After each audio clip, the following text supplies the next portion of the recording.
Mari kita masuk.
Baik, kita mula insya-Allah.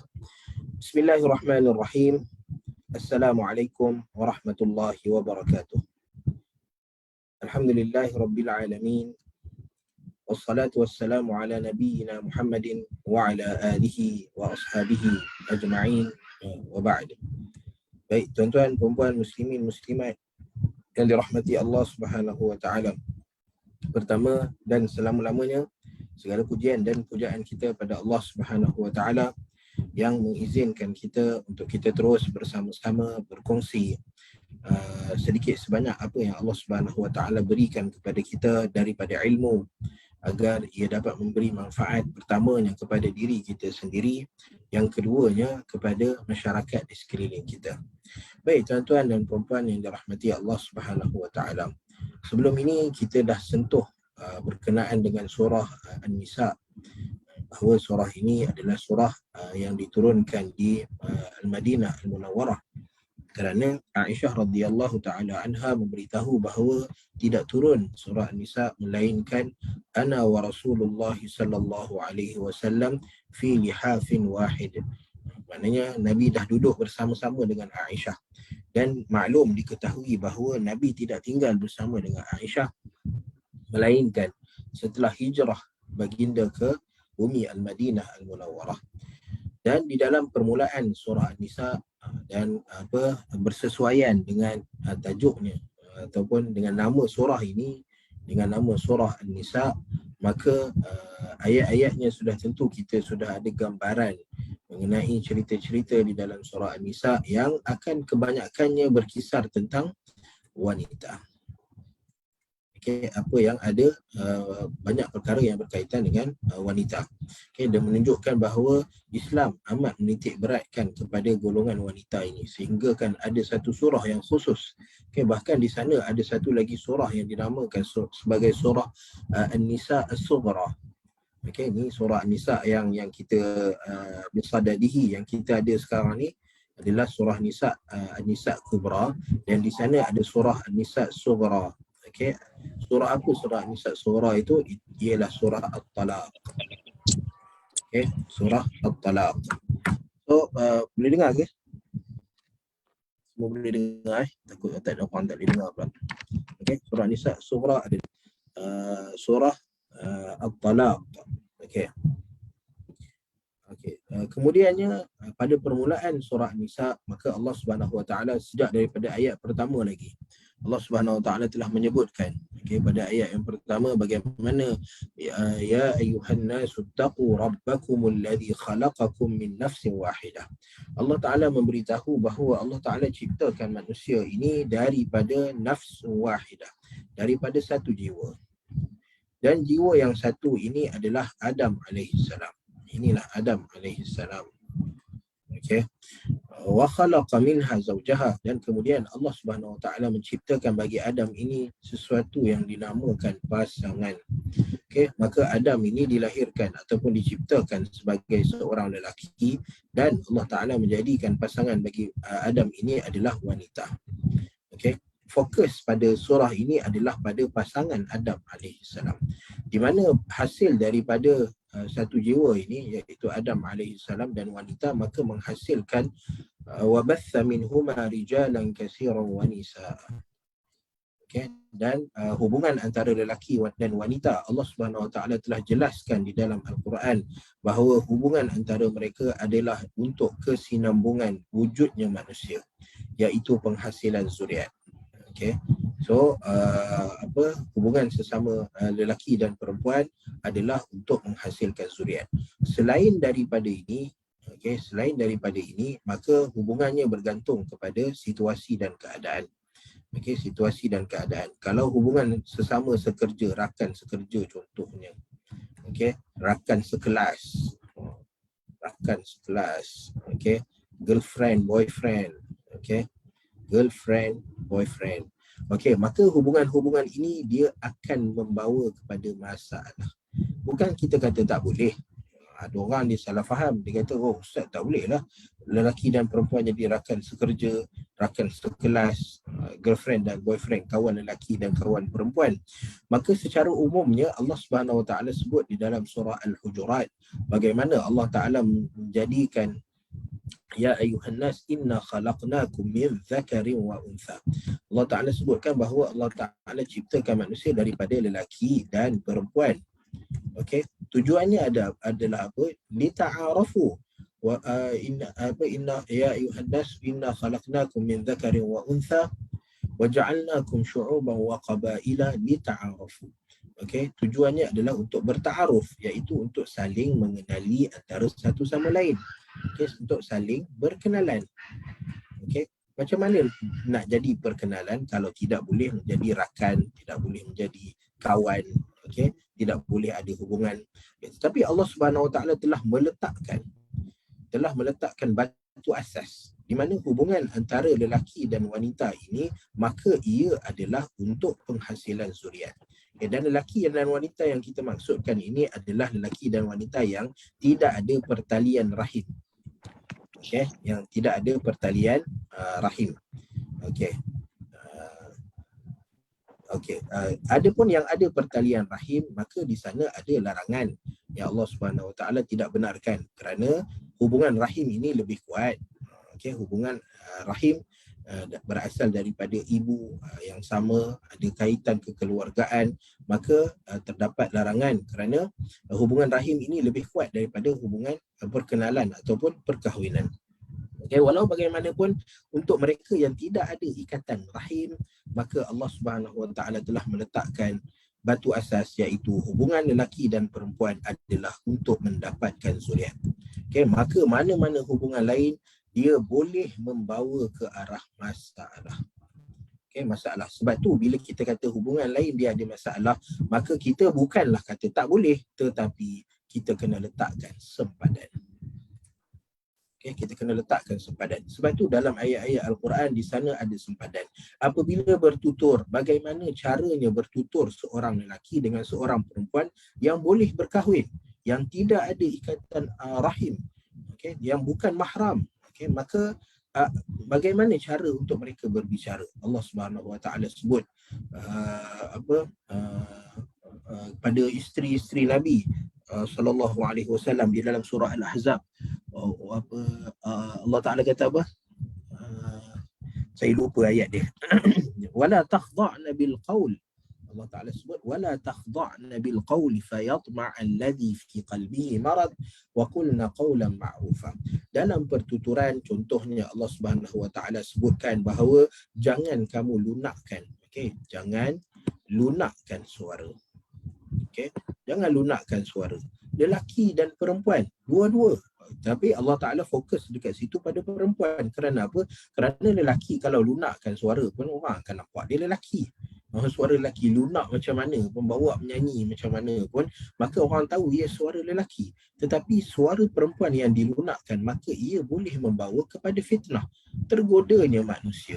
Orang menjadi lalai. Orang menjadi tidak keruan kerana suara wanita. Maka kerana itu fokus dalam ayat tersebut adalah pada suara wanita. Walaupun kedua-dua suara ini dia boleh membawa kepada fitnah.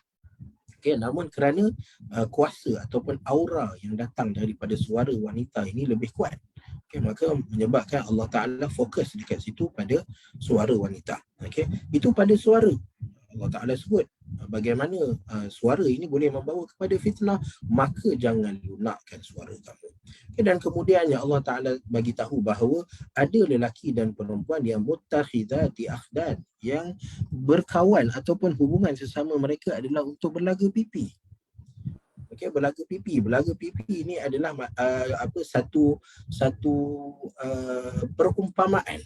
Okay, satu kinayah yang menunjukkan bahawa mereka untuk bersukaria, sekadar melaga-laga pipi, sekadar ada hubungan. Okay, orang yang melaga pipi ini maksudnya dia ada hubungan yang berunsurkan kasih dan sayang.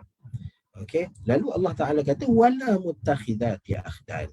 Okay, jangan sampai kalau nak berkawan pun maka jangan sampai ada sentuhan. Okay, sentuhan ini muttakhidati akhdan.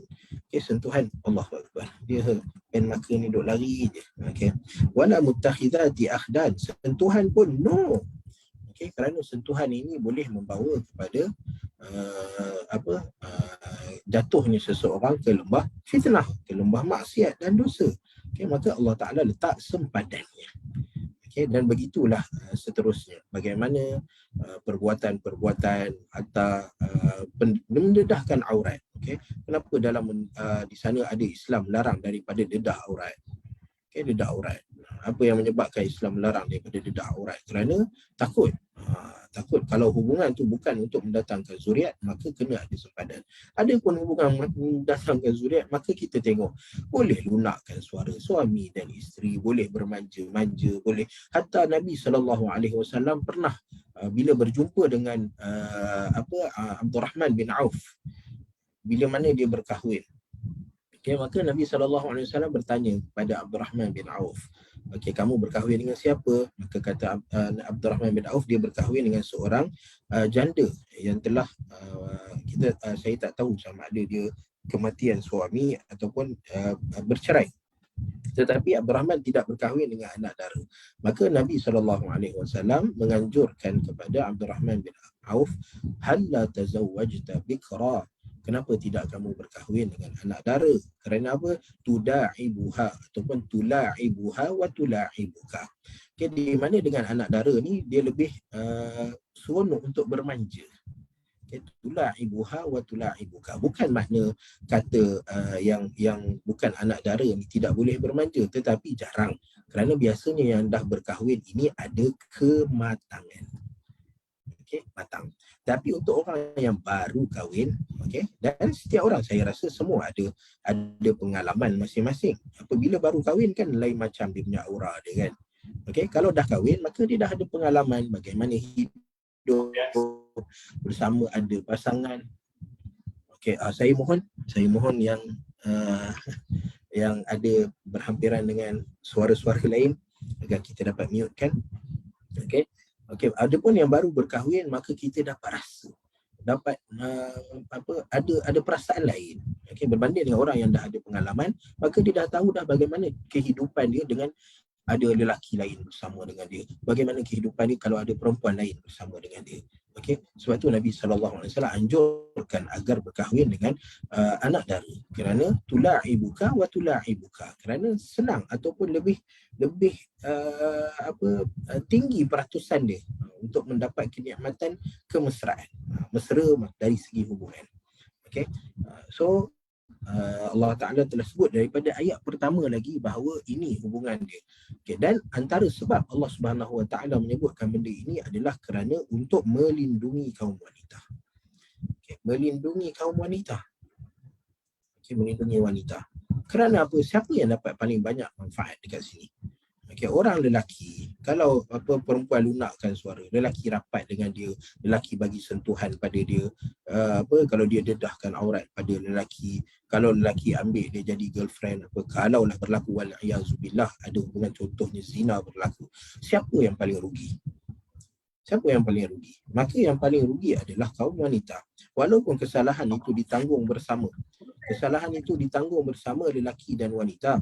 Tetapi yang paling ada kesan, ada konsekuensnya, ada akibatnya, dia lebih ke arah wanita. Maka kerana itu Allah Ta'ala tetapkan ini, sempadan, Allah Ta'ala tetapkan hubungan lelaki dan wanita untuk zuriat adalah kerana untuk melindungi kaum wanita.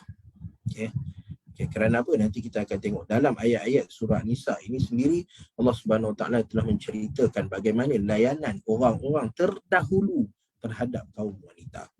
Orang-orang terdahulu bagaimana layanan mereka terhadap kaum wanita.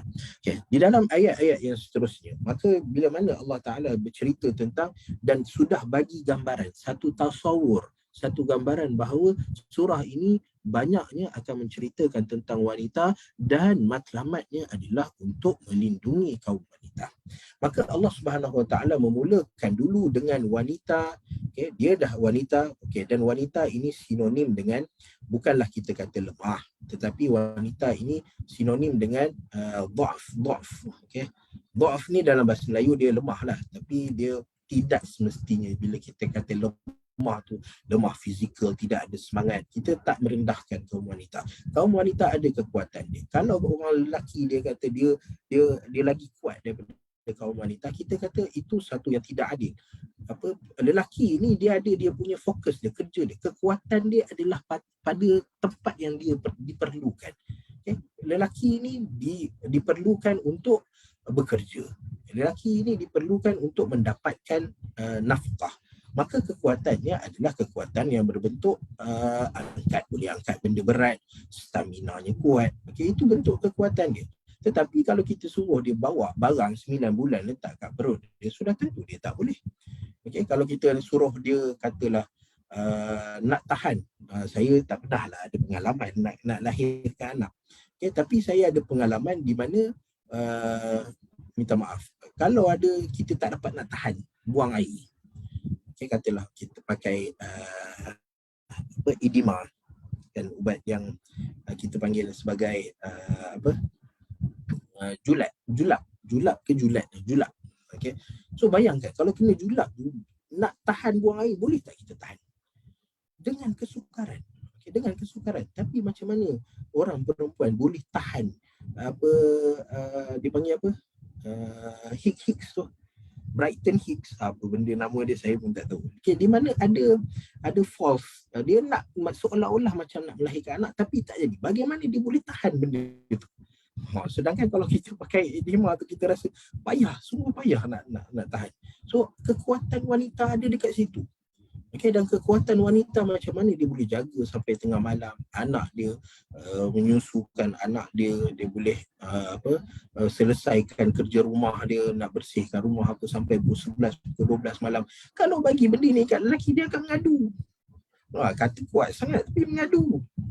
So menandakan bahawa ada tempat-tempat yang menjadi kita kata fokus kekuatan lelaki, dan ada tempat-tempat yang jadi fokus kekuatan wanita. Okey, tetapi wanita ini secara kita cerita tentang benda yang orang nampak. Okey, kerana wanita perlu dilindungi, perlu dijaga, maka dia ada unsur-unsur dhaf kat situ. Unsur-unsur minta maaf, lemah. Okey. Lalu ditambah pula, Allah Ta'ala menceritakan tentang wanita yang paling lemah adalah wanita yang dicampurkan dengan sifatnya sebagai yatim. Okey, yatim. Okey, dah wanita kemudian dia yatim. Okey, di mana yatim ini juga adalah satu kategori dhaf. Okey, di mana makna anak yatim adalah orang yang kehilangan ayah. Okey, dia kehilangan ayah. Maksudnya tidak ada tempat bergantung. Ayah ni sumber ekonomi, sumber perlindungan adalah daripada ayah. Okey, itu kehilangan ayah, dan kemudiannya dia tidak mampu untuk urus diri dia. Tidak mampu urus diri. Okey, di mana kita dah sentuh ni tentang yatim semalam. Okey, lalu bagaimana dia dah lah kehilangan ayah? Kalau orang lelaki mungkin kehilangan ayah ni mungkin boleh diganti. Okay, dia boleh ganti. Maksudnya dia sendiri, sebab dia satu masa nanti dia akan jadi ayah juga, dia akan jadi bapa juga. Lalu dia terpaksa, dia akan lalu jalan yang sama macam bapa dia. Okay, lalu kita kata mungkin dia tak terpaksa sangat. Okay, dia boleh mula berdikari seawal waktu, seawal ketika usia masih kecil. Okay, dan dia boleh mula belajar mengurus diri. Okay, ini bagi lelaki. Tapi bagi wanita yang pada waktu usia seperti ini, maka dia masih memerlukan manja, masih memerlukan orang untuk tunjukkan kasih sayang pada dia, masih memerlukan orang untuk bagi perhiasan pada dia, nak memperkenalkan dia pada dunia. Maka ini adalah ghayah fi dhaf. Okay, ghayah kemuncak kepada dhaf. Kerana itu Nabi SAW, Allah Ta'ala nak bagi tahu bahawa Nabi ni Allah Subhanahu Wa Taala lahirkan dia, munculkan dia dalam keadaan ghayah fi dhaf. Maksimum. Tak ada orang yang macam Nabi SAW, kematian ayah dan ibu semasa masih kecil. Kemudian datuk yang patut jaga pun meninggal dunia juga. Okay, sehinggalah Nabi dipelihara oleh bapa saudara sebelah ayah. Okay, dan ini jarang-jarang berlaku. Okay, kerana biasanya saudara, kalau kita perhatikan pun, saudara-saudara sebelah bapa ini dia kurang. Okay, dia kurang dia punya interaksi dia, kemesraan dia berbanding dengan saudara sebelah ibu. Dia mesra-mesra, ada hubungan kekeluargaan, ya, tetapi tetap tak sama. Hubungan sebelah ibu dengan sebelah bapa dia tak sama. Sebelah ibu ni mungkin kita nampak lebih banyak kasih sayang, lebih banyak kelembutan, dan sebelah bapa ni biasanya lebih banyak huha. Dia aktiviti luaran, dan kasih sayang tu nampak lebih kurang. Okey, sebab tu Nabi SAW berada pada ghayah kemuncak. Bukan sebelah ibu yang jaga dia, tapi pakcik sebelah bapa yang jaga dia. Dan pakcik sebelah bapa ni dia mengharapkan agar orang ini sama-sama bantu dia. Sama-sama bantu. Okey, bukannya take for granted. Itu sebelah bapa. Kalau sebelah ibu biasanya dia akan kata rehatlah, biar makcik buat semua, biar pakcik buat semua. Ini sebelah ibu. Tengok perbezaan dia. Okey, lalu wanita apabila dicampurkan dengan sifat yatim, maka ia adalah ghayah fi dhaf. Okay, maka kerana itu sebelum Allah Ta'ala menceritakan tentang perempuan, anak perempuan yang perempuan yang dah berkahwin, perempuan yang diceraikan, perempuan yang dapat faraid, perempuan yang, maka Allah Ta'ala mulakan dulu dengan bercerita tentang anak yatim, perempuan sebagai anak yatim. Maka kerana itu pada ayat yang ketiga daripada surah An-Nisa ini, maka Allah Subhanahu Wa Ta'ala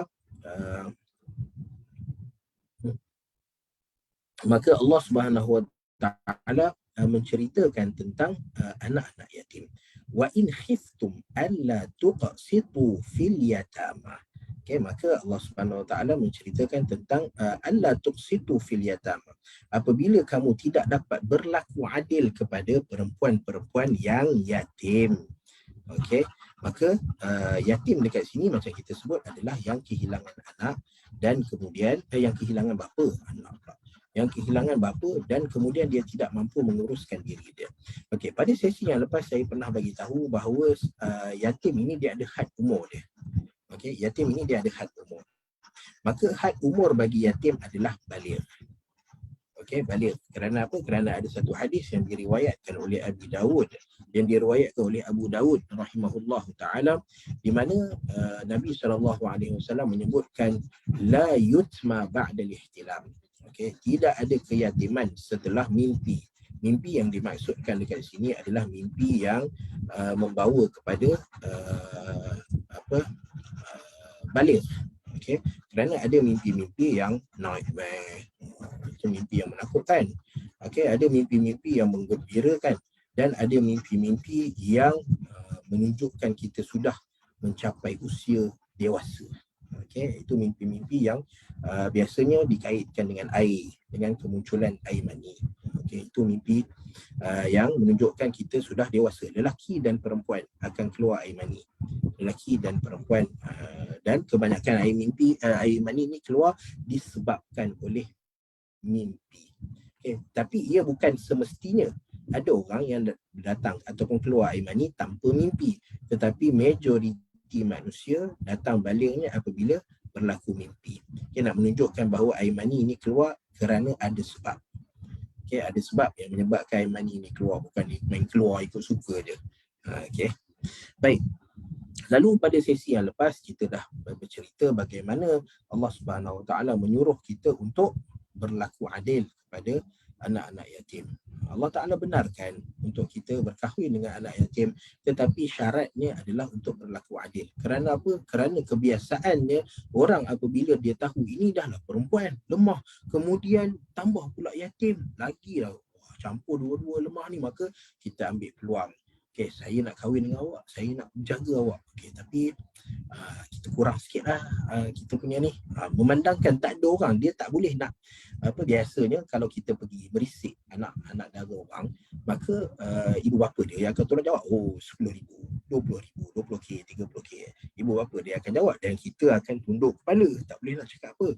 Okay, tapi bila tidak ada ibu, tidak ada bapa ni, maka kita seolah-olah, bukan kita lah, ada sebahagian manusia ni seolah-olah dia rasa ini adalah peluang.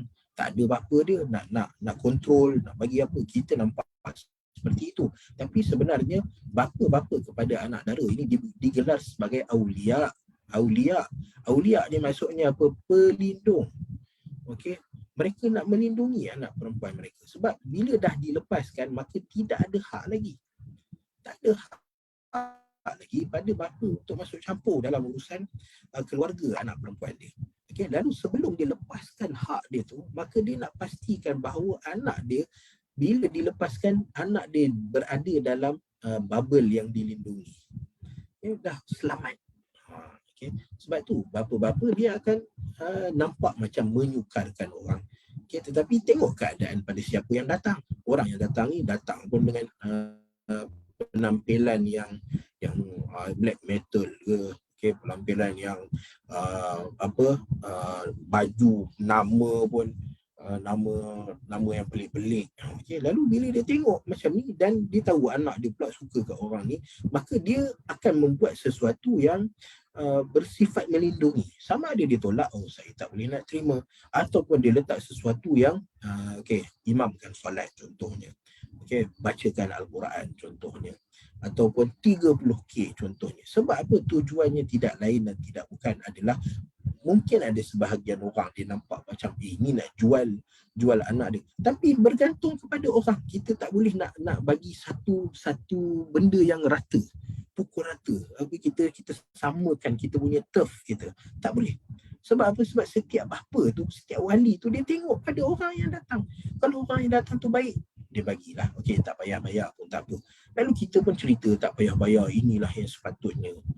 Okey, tapi bila ada orang lain yang menakutkan, okay, yang dirasakan kata, ini boleh ke melindungi anak perempuan aku ni? Sesuai ke dengan anak perempuan aku ni? Lalu apabila diletakkan syarat, maka dikatakan, ni jual, ni beli, ni apa semua. Okey, maka kita kata setiap orang dengan masing-masing. Sebab apa? Wali bila nak lepaskan hak, maka dia nak pastikan bahawa hak yang dilepaskan itu adalah hak yang munasib, okey, yang sesuai, yang bertepatan. Okay, yang tak naklah selepas ni anak dia terbiar. Okey, bila nak masuk campur tak boleh dah. Okey, suami dan isteri kena selesaikan masalah sendiri tanpa campur tangan orang luar. Okey, tambah lagi si isteri. Sebab apa? Hak dia ataupun amanah dan tanggungjawab dia adalah pada suami dia. Hilanglah dia punya tanggungjawab pada keluarga dia. Okey. Maka kerana itu Allah Subhanahu Wa Taala meletakkan sesuatu yang dinamakan adil. Okey, yang dinamakan adil. Maka agar orang tidak mengambil peluang sewenang-wenangnya berjumpa dengan orang yang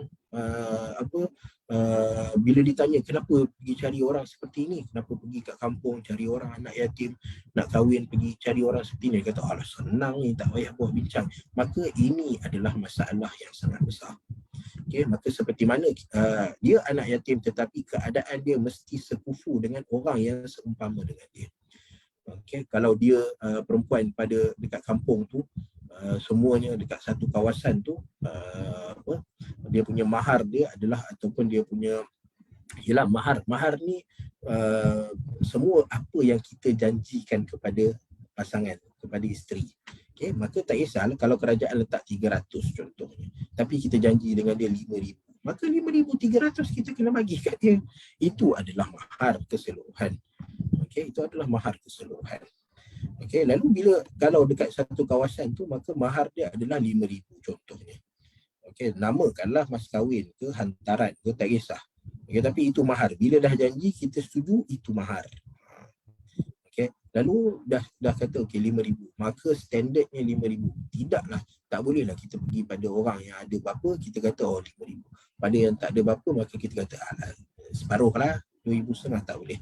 Maka keadilan kena ada dekat situ. Okey. Lalu kita tertanya-tanya, kenapa Allah Subhanahu Wa Taala turunkan ayat berkenaan dengan perempuan yatim yang hendak dikahwini? Apa yang telah berlaku pada zaman Nabi SAW? Lalu ini yang kita tengok. Riwayat yang pertama, sebab turunnya ayat ini adalah kerana Urwah bin Zubair pernah bertanya kepada Aisyah radhiyallahu taala anha.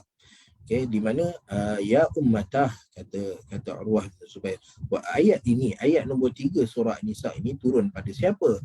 Maka kata Aisyah radhiyallahu taala anha, ya bna ukhti hadhihi al-yatimah takunu fi hijri waliha. Okay, ayat ini turun kepada wali yatim. Okay, wali yatim. Okay, wali yatim. Dan wali ini, okay, kita sebut tadi, wali ini maksud dia pelindung. Okay, dia ada amanah yang besar untuk melindungi dan memelihara anak yatim. Tetapi apa yang wali ini buat, maka dia cuba mengambil kesempatan di atas keyatiman seorang perempuan. Fayarqabu fi jamaliha wa maliha. Maka seorang wali yatim pada zaman Nabi SAW, dia tertarik pada seorang perempuan. Yang mana perempuan ini yatim, okay, tetapi dia memiliki harta dan pada masa yang sama dia memiliki kecantikan. Okay, dan Islam amat mengajar kepada kita supaya berbuat baik kepada anak yatim. Bahkan Allah Subhanahu Wa Taala sebut di dalam Al-Quran, ara'aital ladzi yukadzibu bid-din fadzalikal ladzi yad'ul yatim. Allah Taala memberitahu bahawa antara ciri orang yang mendustakan, tidak beriman kepada hari akhirat adalah yad'ul yatim, apabila mereka mengabaikan anak-anak yatim. Okey. Dan Nabi SAW dalam usaha menggalakkan manusia untuk berbuat baik kepada anak yatim, untuk memelihara anak yatim, untuk rasa bertanggungjawab terhadap anak yatim, maka Nabi memberitahu bahawa ana wa kafilul yatim hatain. Ana wa kafilul yatim kahataini fil jannah. Okay, ataupun ana wa kafilul yatim fil jannati kahatain. Dan Nabi SAW sebut sambil menunjukkan dua jari dan dibuka sedikit. Okey. Okey. Sambil dibuka jari dua jari sambil dibuka sedikit. Sebab apa? Sebab kalau Nabi tunjuk rapat, maksudnya Nabi sedang menunjukkan tinggi, ketinggian. Okey. Tetapi kalau Nabi buka sikit menunjukkan jarak. Okey, Nabi SAW memberitahu bahawa orang yang sentiasa sayang pada anak yatim, sapu kepada anak yatim. Kafil ni takaffala bihifzihi, maksudnya dia mengambil tanggungjawab untuk menjaga anak yatim. Maka Nabi SAW bagi tahu mereka dengan Nabi SAW begitu rapat dekat dalam syurga Allah Subhanahu Wa Taala. Fil jannah, Nabi bagi tahu ana wa kafilul yatim kahataini fil jannah. Okay, bukan fil akhirah, tapi fil jannah. Maksudnya orang yang jaga anak yatim ni, satu, Nabi dah janji bagi dia syurga Allah Subhanahu Wa Taala. Maksudnya kalau dia beriman pada Allah Subhanahu Wa Taala, okey, walaupun dia banyak yartakibul kabair, banyak melakukan dosa-dosa, tetapi oleh kerana dia menjaga anak yatim, maka Nabi bagi tahu fil jannah, dia duduk dalam syurga, dan kelebihan dia rapat dengan Nabi SAW. Okay, lalu wali yatim ini wa yuridu an yantaqisa min sadaqiha, dia nak mengurangkan mahar yang diberikan kepada perempuan ini. Okay, maksudnya sudah ada mahar tertentu, sebab mahar ini kadang-kadang ditentukan oleh uruf, oleh keadaan semasa. Okay, macam bagi orang yang duduk dekat Kuala Lumpur, maka mahar standardnya adalah 10 ke 15 ribu. Okay, lebih daripada itu, maka itu antara keluarga dan keluarga. Tapi biasanya standardnya adalah 10 ke 15 ribu. Kalau kurang, Alhamdulillah. Kalau lebih, maka usahalah untuk dapatkan. Okay. Itu standard. Okay. Maka kalau jumpa anak yatim dia letak 10 ribu, maka bagi orang yang nak berkahwin dengan dia, tidak boleh menzalimi dia dengan mengurangkan daripada apa yang dituntut. Okay. Wa umiru binikahi man siwahunna minan nisa. Okay, lalu kata Aisyah radhiyallahu taala anha, oleh kerana dia nak minta pengurangan dari segi mahar, dan bukan kerana dia tidak mampu, tapi kerana orang tu anak yatim. Tapi kalau dia tidak mampu, maka wali-wali ni kena bertasabuh, kena bertolak ansur lah, tengok keadaan. Okay, kalau orang yang baik akhlaknya, baik agamanya, dan dia ada kemampuan untuk mengurus diri dia, dan dia ada kemampuan menguruskan orang lain, ada tanggungjawab, maka benarkan, jangan menyusahkan. Yassiru wala tu'assiru, mudahkan. Okay, tetapi bagi orang-orang yang mengambil kesempatan, dia mampu tetapi dia pilih untuk tidak. Kerana apa? Kerana orang ni orang yang ada kekurangan, orang ni orang yang yatim. Okay, maka kita kata, sorry, minta maaf. Kalau kamu nak kahwin macam tu, pergi kahwin dengan perempuan lain, jangan duk bully anak yatim. Okay. Lalu Allah Subhanahu Wa Taala bahkan telah menurunkan satu ayat lain untuk menguatkan ayat ketiga surah An-Nisa, iaitu ayat ke-127 daripada surah An-Nisa. Okey, maka nanti kita akan tengok. Dan hadis ini diriwayatkan oleh Al-Bukhari. Kemudian kita pergi pada riwayat yang kedua. Riwayat yang sama, lebih kurang, anna rajulan kanat lahu yatimatun fanakahaha wa kana lahu azkun, di mana kita cerita bahawa seorang lelaki telah berkahwin dengan seorang perempuan yatim. Okey, biasanya itu sebab kita tengok kenapa riwayat, kalau kita tengok persamaan antara kedua riwayat ini, kedua-duanya adalah wanita yang yatim. Okay, kenapa tak ada cerita tentang lelaki yang yatim? Kerana biasanya lelaki ni kalau dia yatim pun dia tetap ada kita kata qawam, sebab dia tetap ada kekuatan pada dia. Okay, berbanding dengan wanita, apabila dia yatim, maka dia dah merasakan bahawa adanya kelemahan dan kekurangan pada diri dia. Okay, maka kerana itu dua-dua riwayat ini menceritakan tentang perempuan yang yatim. Okay, tetapi kedua-dua perempuan ni dua-dua ada harta, dan biasanya seperti itulah. Okay, orang berkahwin dengan anak yatim kerana ada tujuan-tujuan tertentu, dan bahkan Nabi SAW pun telah bagi tahu pada kita. So bagi perempuan-perempuan yang nak promote diri dia, okay, katalah dia dah sampai masa yang dia rasa dia nak perlu berkahwin, maka tak perlu berkapal. Dia hanya perlu promote diri dia dengan salah satu daripada 4. Okay, salah satu daripada 4. Okay, sama ada dia promote diri dia dengan kecantikan. Okay, maksudnya dia cantik, okay, cuma jangan make up. Kerana Nabi SAW dan Allah Ta'ala sendiri melarang daripada tabarrujal jahiliyah. Okay, tabarrujal jahiliyah iaitu penampilan kecantikan yang dibuat-buat, okay, ataupun kecantikan yang bertujuan untuk menarik mata orang pada dia. Okay, antara kecantikan tu pakai baju striking, make up tebal 3 inci, apa lagi, pakai perhiasan yang berbunyi-bunyi supaya orang datang tengok melihat kepada dia. Yang ini dilarang sama sekali, diharamkan dalam Islam. Sebab apa? Istashrafaha syaitan. Perempuan apabila keluar daripada rumah, maka yang mengiringi dia, yang sedang memerhatikannya adalah syaitan-syaitan. Dan bila datang dia lalu dekat kawasan lelaki, maka syaitan akan panggil, oh lelaki ni. So sebab tu kena berhati-hati. Cuma kita nak menampakkan kecantikan kita, biar kalau kita sebenarnya cantik. Cuma cantik kita ni, cantik bukan kita lah, saya bukan perempuan. Cantik perempuan ni dia subjektif. Ada orang letak manusia lawa macam mana depan dia pun dia kata saya tak suka orang ni. Tapi bila dia tengok yang sederhana, dia kata ini yang paling cantik.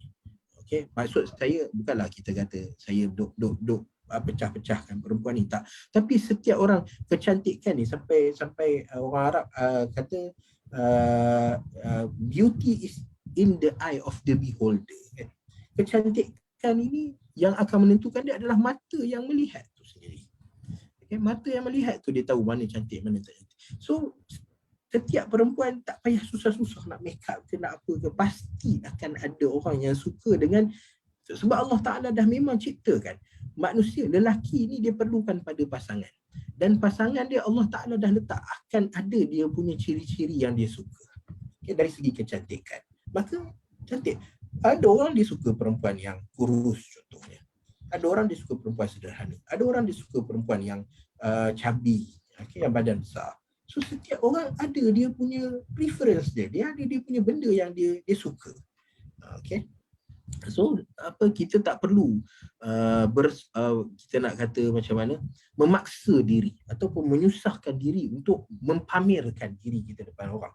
Sebab apa? Dengan kecantikan semula jadi ni pasti akan ada orang yang berminat dengan seseorang wanita tu. Sebab apa? Memang daya penarik bagi perempuan adalah kecantikan, dan kecantikan itu berbeza untuk setiap orang.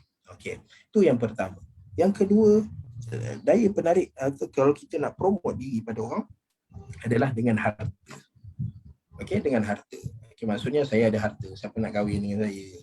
Boleh, tak ada masalah. Bahkan kita pun tahu ada orang yang famous dekat Malaysia ni menggunakan harta untuk berkahwin dengan lelaki di sekeliling dia. Lalu benda yang tak pelik dan tak ajaib. Memang Nabi SAW kata tunkahul mar'atu li arba'in. Salah satunya adalah 5 liha. Kerana harta yang dia ada. Maka persiapkan diri dengan harta, maka akan ada orang datang, insya-Allah. Ataupun yang ketiga, dengan keturunan yang baik. Keturunan yang baik maksudnya orang tengok keluarga macam mana, minta ayah kita tolong promote dekat masjid ke. Tolong promote kat masjid, tolong promote kat mana. Saya ada anak yang daripada kecil orang kenal mak ayah dia sebagai seorang yang baik, dan anak dia diberitahu belajar kat sekolah agama, kalau tak sekolah agama pun diberi didikan agama. Dan siapa nak berkahwin dengan anak saya? Kan? Itu paling power sekali kan. So keluarga yang baik. Dan maksud keluarga yang baik ni juga adalah apabila keluarga yang tidak ada DNA yang hepatitis, penyakit berjangkit, atau penyakit jantung pun ada, penyakit kencing manis pun ada yang berjangkit. So bila antara cara nak promote ialah keluarga saya tak pernah ada penyakit berjangkit. So itu menggalakkan orang untuk bersama ataupun untuk untuk mengambil perempuan tersebut menjadi pasangan hidup dia. So 3. Dan Nabi SAW kata yang keempat adalah agama dia. Perempuan ni mempamerkan diri dia sebagai seorang yang beragama. Orang tanya solat, Masya Allah tak pernah tinggal solat, dan solat pula pada awal waktu. Baca Quran, Masya Allah baca Quran. Bila dengar tu sampai Joe Biden pun boleh masuk Islam. Nak kata sampai tahap macam tu lah baca Quran punya sedap punya syahdu punya dia baca Quran. Nak kata macam mana dia dengan ibu bapa dia, rajin tolong ibu bapa, cakap dengan ibu bapa cakap yang baik. So ini agama dia. Dan ada orang yang tertarik dengan agama dia. Maka Nabi SAW kata nak tertarik pada 3 yang pertama ni tak ada masalah. Je. Tapi Nabi kata yang paling baik untuk kamu adalah agama ni. Fadfar bidzatiddin, kata Nabi. Kalau kamu nak berjaya, maka ambil yang keempat ni, iaitu agama. Kerana Nabi kata fazfar, kamu akan dapat kemenangan. Zafar adalah kemenangan. So kemenangan bagi seorang lelaki ialah apabila dia dapat perempuan yang kuat agama dia. Daya penarik bagi perempuan itu adalah agamanya. Okey. So ini riwayat yang kedua. Okey, di mana ayat yang ketiga surah An-Nisa menceritakan bagaimana seorang perempuan yang yatim, lalu dia hendak dikahwini oleh walinya. Okey, orang yang bertanggungjawab menjaga diri dia. Okey, macam contoh perempuan yang duduk dekat asrama bakti contohnya. Kan anak-anak yatim, rumah-rumah rumah kasih, rumah apa semua. Lalu penjaga-penjaga rumah ni, orang yang bertanggungjawab bekerja dekat rumah tu, dia tertarik dengan perempuan-perempuan ni, lalu dia nak berkahwin. Lalu Allah Ta'ala kata boleh, tapi syaratnya kamu kena berlaku adil kepada dia. Kalau perempuan-perempuan biasa, kamu akan sediakan bagi mereka rumah, kamu akan sediakan bagi mereka kenderaan, maka begitu juga pada anak-anak yatim. Jangan diskriminasi mereka. Baik, kita pergi kepada ayat yang seterusnya. Okay. Ayat seterusnya, ayat yang ke-6, Allah Subhanahu Wa Ta'ala berfirman. Saya minta izin minum air sikit.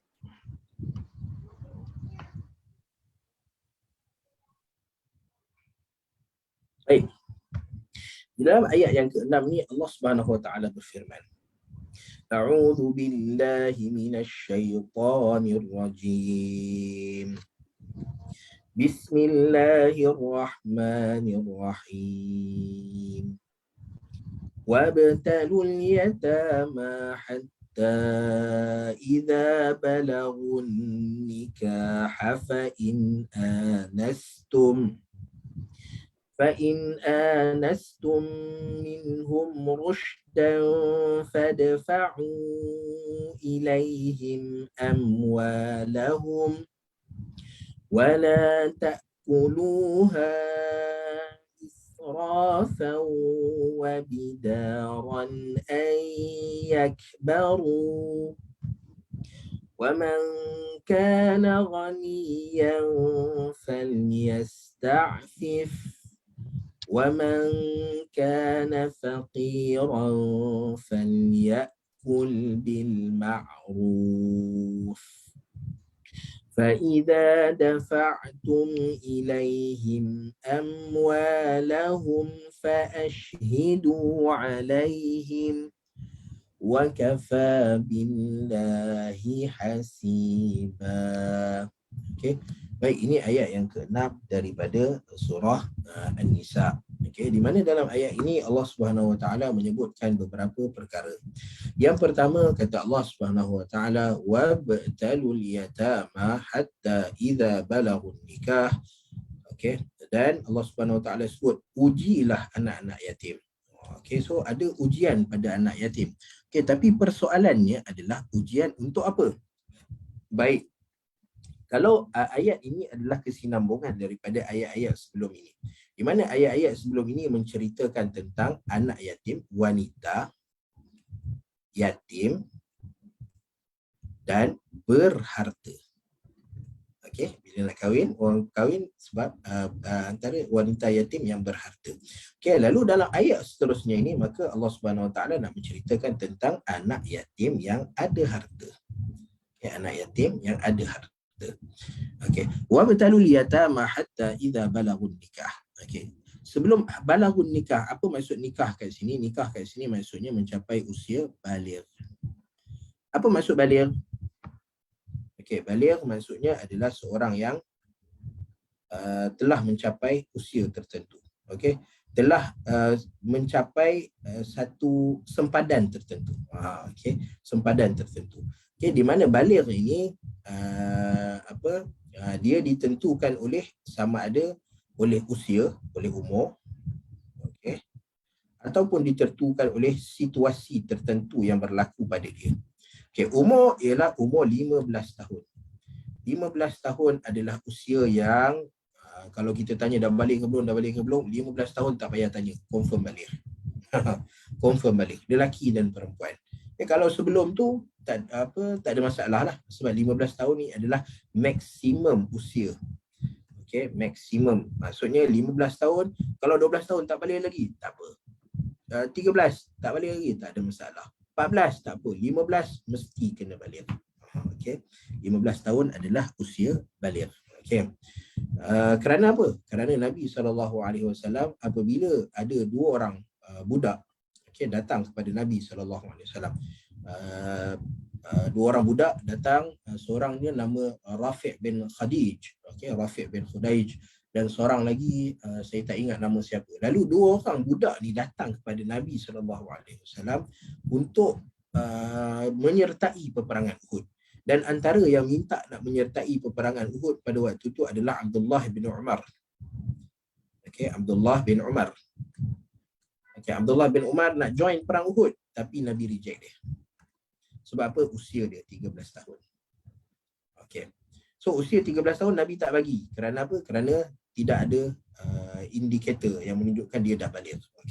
Tetapi Rafi' bin Khudaij ataupun Rafi' bin Khadij ni, Nabi benarkan dia join. Nabi benarkan Rafi' bin Khadij ni join kerana usia dia telah mencapai 15 tahun. Tanpa Nabi suruh cek dah keluar air mani ke, dah belum ke, dah mimpi ke tak mimpi ke. Dia sebut dia usia dia 15 tahun, Nabi kata join perang. 15 tahun. Bermakna 15 tahun tak perlu cek lagi dah dia punya status situasi dia macam mana. Dia dikira sebagai seorang yang telah capai usia yang boleh dipertanggungjawabkan kepada dia. Baligh daripada perkataan balaghah.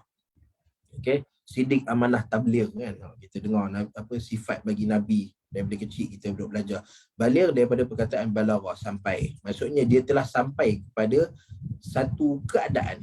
Dia dah sampai pada satu tahap yang membolehkan dia dipertanggungjawabkan dengan kewajipan-kewajipan dan larangan-larangan syarak. Itu maksud baligh.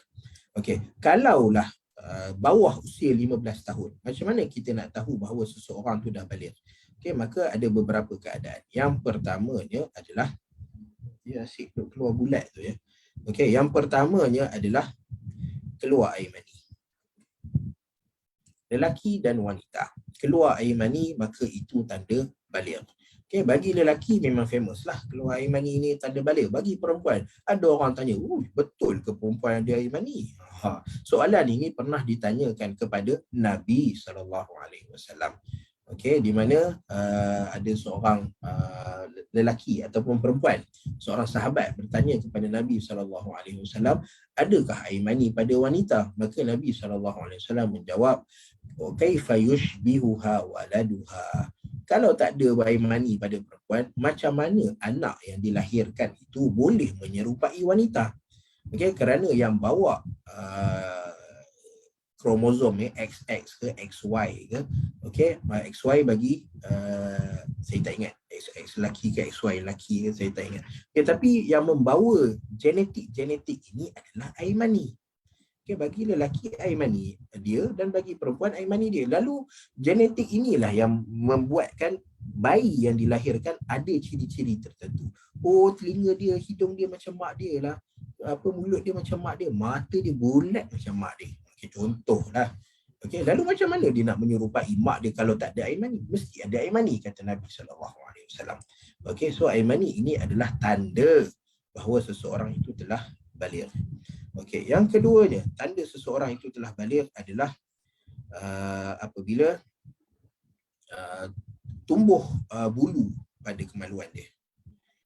Bulu pada kemaluan dia.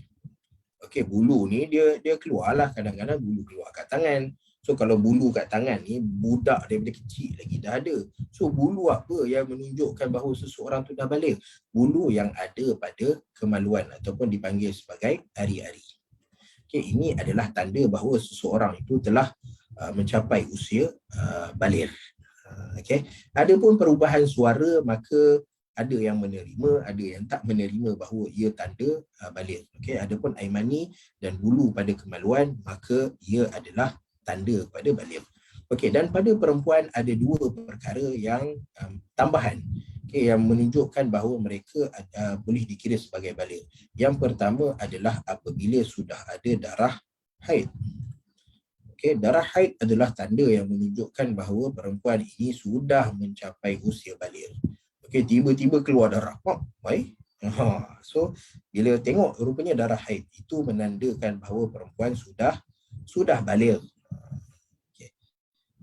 Baligh ni datang sebab air mani 15 tahun bulu pada ni. Tapi bila kita tak sedar, tak perasan kadang-kadang, tiba-tiba keluar darah haid. So itu tandanya perempuan ni telah melalui fasa baligh. Okey, haid ni tanda kepada perempuan tu dah baligh. Ataupun pregnant. Okey, mengandung.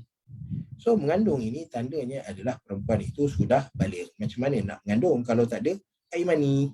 So air mani tanda mengandung ini adalah pertemuan air mani lelaki dan perempuan. Okay, mungkin nama dia adalah sperma ke, nama dia adalah ovum ke. Okay, tapi ia adalah pertemuan air mani lelaki dan perempuan lalu menghasilkanlah mengandung ataupun kandungan di dalam perut. Okay. So ini adalah tanda-tanda yang menunjukkan seseorang itu telah baligh, usia ataupun situasi yang berlaku pada diri dia. Okay. Wa batalul yatama hatta idza balaghu nikah. Okay. Bagi anak-anak yatim yang ada harta. Okay. Masa bila kita kena bagi pada dia harta dia apabila dia tak jadi anak yatim dah. Okay. Dan kita bagi tahu tadi bahawa umur ataupun usia maksimum anak yatim adalah apabila dia baligh. Okay. Hatta idza balaghun nikah, apabila dia capai usia baligh. Kerana Nabi SAW sebut la yutma ba'da al-ihtilam. Okay, satu hadis yang diriwayatkan dan disahihkan oleh ramai ulama-ulama kontemporari. Okay. Hatta idza balagh, antaranya Syekh Nasruddin Al-Albani. Kan orang tanya pula ulama mana? Tak bolehlah pakai nama je kan, pakai umum je. Okey, wa batalul yatama hatta idza balaghun nikah.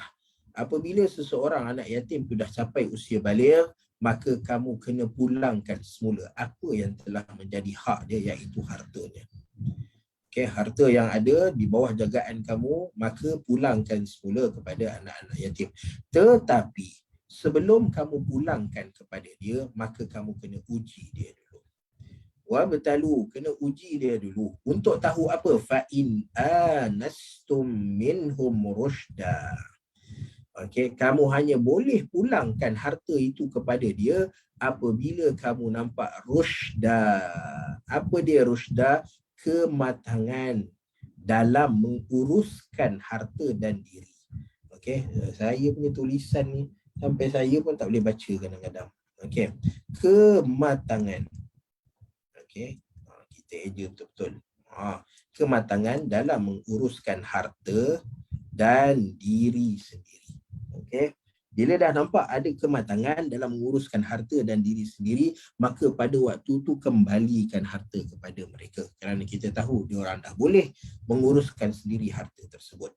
Okey, tetapi bagi orang yang tidak ada rushd, tidak tahu bagaimana, tidak ada kematangan dalam menguruskan harta dan menguruskan diri, maka orang ini tidak boleh diberikan harta. Okay. Hatta kalau dia bukan yatim sekalipun tak boleh bagi. Okay. Sebab ada orang, dia rasa dia dah balik. Okay. Dia rasa dia dah matang. Lalu kita bagi kat dia, 1,000. 2 jam habis 1,000. So kita kata ini tak matang. 2 jam habis 1,000. Tak kerti nak guna, nak menggunakan harta yang orang bagi pada dia. Okey. Lalu bagi orang yang tidak ada kematangan dalam menguruskan diri atau menguruskan harta, maka tidak boleh diberi kepadanya harta untuk dia uruskan sendiri. Okey, walaupun dia bukan yatim. Ni Allah Ta'ala sebut tentang bagaimana seseorang tu boleh diberikan mandat untuk menguruskan hartanya sendiri apabila ada rushd, apabila ada kematangan. Sebab tu dalam Islam dia ada satu hukum dipanggil sebagai al-hajru. Okay, mungkin ada orang pernah dengar al-hajru. Al-hajru ataupun nama lain dia sekatan. Okay, apa maksud sekatan ini? Okay, sekatan ini ialah ada orang dia ada harta dia. Okay, dia ada harta dia sendiri. Okay, umur dia baru 25 tahun contohlah. 25 tahun usia dia. Okay, dan dia ada 2 juta. Okay, contoh. Okay, lalu 2 juta ni lepas dia dapat pada usia 25 tahun. Pada usia 26 tahun, tengok-tengok dah tinggal 200,000. Okay, tanpa dia ada aset tak ada, investment tak ada, dia punya tabungan pun tak ada. Okay. Semua tak ada. Tengok-tengok dia tinggal 200k. Lalu kita kata orang ini tidak pandai menguruskan harta dan tak tahu nak uruskan diri dia. Okay. Sebab dia ada, kalau ikut usia dia 26 tahun, dia ada banyak masa lagi untuk sampai 50 tahun, 60 tahun. Lalu bila kita tengok bagi begini caranya dia menguruskan hartanya, maka kita kena letakkan pada dia al-hajru, sekatan. Okay. Al-hajru iaitu sekatan di mana dia tidak boleh menguruskan sendiri harta dia. Dan biasanya dekat Malaysia pun kita ada peraturan. Okey, di mana yang bawah 18 tahun biasanya dia tidak boleh menguruskan hartanya sendiri. Bukalah bank mana pun, tabung haji ke, bank mana pun, kalau usia bawah 18 tahun, maka yang akan uruskan dia adalah ibu bapa dia, parent dia yang akan uruskan harta dia. Sebab apa? Sebab tak nampak kematangan. Hatta kalau dah usia 18 tahun, 17 tahun, lagilah. Time inilah, time 15, 16, 17, time ni lah time yang sesuai untuk kita ibtila wa betalul yatama, untuk kita uji. So bila kita nak bagi duit, okey, katalah kita nak bagi duit belanja sendiri pada anak, okey, maka kita kena test dulu adakah dia mampu untuk buat, ataupun kita boleh didik dia, okey, pergi bayar kat kedai, okey, barang ni harga RM7, 20 sen, pergi bayar RM10, dapat baki berapa? Okay, kalau dia kata baki 20 sen, maka sorry lah adik. Sorry lah abang.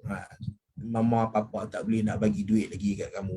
Kamu tak erti lagi nak menguruskannya. Okay, tapi kalau dia pergi beli barang yang harga dia RM38.76, okay, lalu dia pergi bayar RM50, lalu tanya baki berapa, maka dapatlah baki RM11, RM11.24 contohnya. So boleh bagi secara tepat RM11.24. So maka kita kata yang ni dah pandai menguruskan diri. Okay, dan kata pula dia boleh cerita pula kat kita, ini kalau beli masa akhir-akhir tahun ni biasa ada potongan harga ni, tunggu dulu. Tu lagi lah menunjukkan kematangan dia. Okay, yang orang-orang seperti itu, maka kita kata ambil lah harta kamu uruskan sendiri. Okay. Tapi kita kena tahu juga, kena tengok juga. Kadang-kadang ada orang kita nampak matang, dia kata boleh uruskan diri sendiri. Tapi bila sampai pada investment, mata dia kabur. Dia tengok investment ni, kata kita masuk main saham, main bitcoin, main apa lagi, okay, main bond, apa, semua-semua dia nak masuk.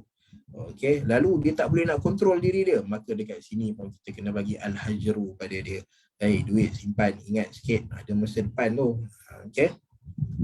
So Allah Subhanahu Wa Taala sebut dekat sini, masa bila seseorang tu boleh dibenarkan untuk pegang harta dia, anak yatim ataupun tidak, ialah apabila ada kematangan dalam menguruskan harta ataupun menguruskan dirinya sendiri. Maka pada ketika ini Allah Taala kata fadfa'u ilaihim amwalahum, maka pada waktu ini berikanlah kepada mereka harta mereka, terutamanya anak yatim, kena pulangkan semula harta kepada dia. Yang bukan yatim, maka ibu bapa dah boleh bagi anak-anak untuk belajar menguruskan diri mereka sendiri. Okay, dan bila dah nampak usia 15 tahun ni adalah usia yang mana ibu bapa kena didik anak-anak macam mana nak menguruskan diri mereka sendiri dan macam mana nak menguruskan harta mereka. Sebab apa? Sebab kadang-kadang ada sebahagian daripada ibu bapa ni punya sayang pada anak dia dah capai usia baligh pun dia masih lagi basuh pakaian anak. Okay, masih lagi masak untuk anak. Okay. Bukan tak ada masalah, boleh, tak ada masalah benda-benda seperti ini. Tapi anak-anak kena dijaga untuk basuh pinggan sendiri. Ini habis makan campak je atas sinki, banyak cantik muka. Okay. Pakaian paling-paling kurang pun dah boleh nak memisahkan antara pakaian dalam dengan pakaian luar. Ini duk bergulung sana sini, umur dah 15 tahun. Okay, ataupun paling-paling pun dia tahulah nak masak air kosong, okay, nak jerang air panas. Okay, walau sekarang ni lagi senang, dah ada cerik elektrik tu, dah ada kettle untuk automatik tu untuk masak air. Itu pun tak tahulah, kalau boleh lupa sampai kering air dalam tu, kita pun tak tahulah, wala'iyazubillah. Ataupun masak air kosong pun boleh hangus pun kita tak tahulah, itu power dan ajaib. Okay, so mesti ada pada usia 15 tahun mesti kena ajar macam mana nak uruskan diri sendiri. Mereka dah sampai usia baligh. Okay, sudah sampai masanya untuk dipertanggungjawabkan. Kalau Allah Ta'ala kata mereka ini dah boleh dipertanggungjawabkan dengan benda-benda berkaitan syariat, solat, puasa, zakat, haji, semua dah dikira pada mereka, maka pada urusan dunia pun kita tahu bahawa inilah masanya untuk mereka belajar mengurus diri mereka sendiri. Bawah 15 tahun tak apalah. Itu pun kita kena ajar sikit demi sikit. Supaya apa? Supaya bila masuk 15 tahun taklah terkejut, kena buat semua sekali. Sampai mengadu, mak apa ni mak, saya 14 tahun tahun lepas ni tak ada okey je mak buat semua untuk saya. Apa tiba-tiba tahun ni semua campak sekali kat dia. Nak kena kemas katil, nak kena sapu sampah sendiri, semua nak kena buat sendiri. Okay, sarapan pun pergi buat sendiri. Okay, sapu roti tu sendiri, buat air teh sendiri. Semua buat sendiri. So dia pun terkejut.